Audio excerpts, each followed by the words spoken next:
Hello बच्चों, इस video में मैं आपको बताने जा रहा हूँ क्लास 12th या इंटरमीडिएट या हिंदी में हम कह लें 12वीं क्लास केमिस्ट्री का सिलेबस बताने जा रहा हूँ।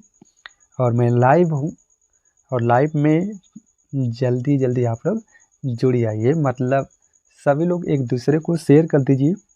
और यह वीडियो आपको मिल जाएगा हमारे YouTube channel Rakesh sir Ghazipur, ठीक है। क्योंकि मैं जल्द बिल्कुल सीक्वेंस से क्लास इंटरमीडिएट का कोर्स कंप्लीट कराने वाला हूं। तो आइए मैं वीडियो स्टार्ट करता हूं। तो बच्चों देखिएगा, क्लास 12th केमिस्ट्री एनसीईआरटी का सिलेबस क्या है और उस सिलेबस में कौन कौन सी यूनिट आपको पढ़ना है। देखिए, केमिस्ट्री में 2 पार्ट में बटा हुआ सिलेबस है। फर्स्ट पार्ट में कौन कौन सी यूनिट है इसकी चर्चा मैं कर रहा हूँ। देखिएगा, पहली यूनिट का नाम है सॉलिड स्टेट, हिंदी में इसे कहते हैं ठोस अवस्था। उसके बाद सॉल्यूशन, सॉल्यूशन को हिंदी में कहते हैं विलयन। उसके बाद इलेक्ट्रोकेमिस्ट्री, हिंदी में इसे कहते हैं वैद्युत रसायन। उसके बाद देखिएगा, सामने देख सकते हैं केमिकल काइनेटिक्स, इसे हिंदी में कहते हैं रासायनिक बलगतिकी। सरफेस केमिस्ट्री, पृष्ठ रसायन हिंदी में कहते हैं इसे। उसके बाद general principle and process of isolation of element. एक बात मैं आपको बता रहा हूँ, आइसोलेशन का मतलब होता है निष्कर्षण।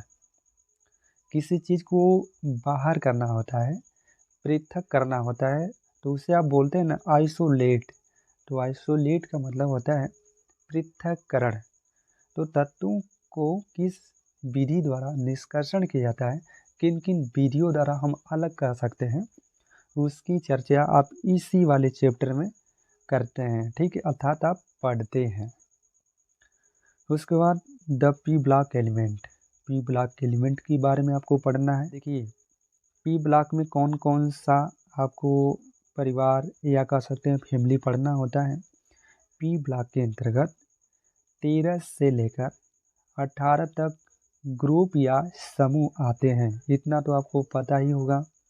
तो इसी को पढ़ना होता है, ठीक है।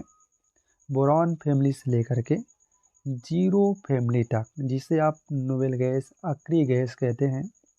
उसके बाद डी एंड एफ ब्लॉक के एलिमेंट को पढ़ना होता है, ठीक है। उसके बाद कोऑर्डिनेशन कंपाउंड। तो देख लिए, इसके बाद सेकेंड पार्ट में कौन कौन सी यूनिट आपको पढ़ना है। तो कहने का मतलब फर्स्ट पार्ट में 1 से लेकर 9 यूनिट को ही आपको पढ़ना है। ओके, यहाँ तक बातें क्लियर हुई और यूनिट का नाम भी पता चला होगा। सेकेंड पार्ट में देखिएगा, केमिस्ट्री में उस यूनिट का नाम क्या है, halo alkanes and halo arenes, alcohol, phenol and ether पढ़ना होता है। उसके बाद सामने देख सकते हैं aldehyde, ketone and carboxylic acid, ठीक, एमिन्स। उसके बाद बायोमोलिक्यूल्स, ठीक है। उसके बाद पॉलीमर पढ़ना है, जिसे आप बहुलक बोलते हैं। वह प्रोसेस बहुलकीकरण, पॉलीमराइजेशन कहलाती है। उसके बाद लास्ट चैप्टर अर्थात केमिस्ट्री इन एवरीडे लाइफ, हमारे जीवन में रसायन विज्ञान का महत्व किस प्रकार से है, ठीक, हमारे दैनिक जीवन में रसायन विज्ञान का क्या महत्व है, इसी के बारे में आपको पढ़ना होता है। उसके बाद देखिएगा लास्ट में आंसर की, आंसर की का मतलब आप समझ रहे हैं। मैं आपको जो प्रत्येक यूनिट से MCQ टाइप के प्रश्न उठते हैं या जो मिलते हैं, उसको आप सॉल्व करते हैं और सॉल्व करके आप चेक करते हैं आंसर की में। तो पहले यूनिट का नाम आप लोग तैयार करें, तो इसके बाद सिस्टमेटिक तरीके से क्रम से आपको मैं पढ़ाने की पूरी कोशिश करूँगा और कोर्स कंप्लीट करा दूँगा, ठीक।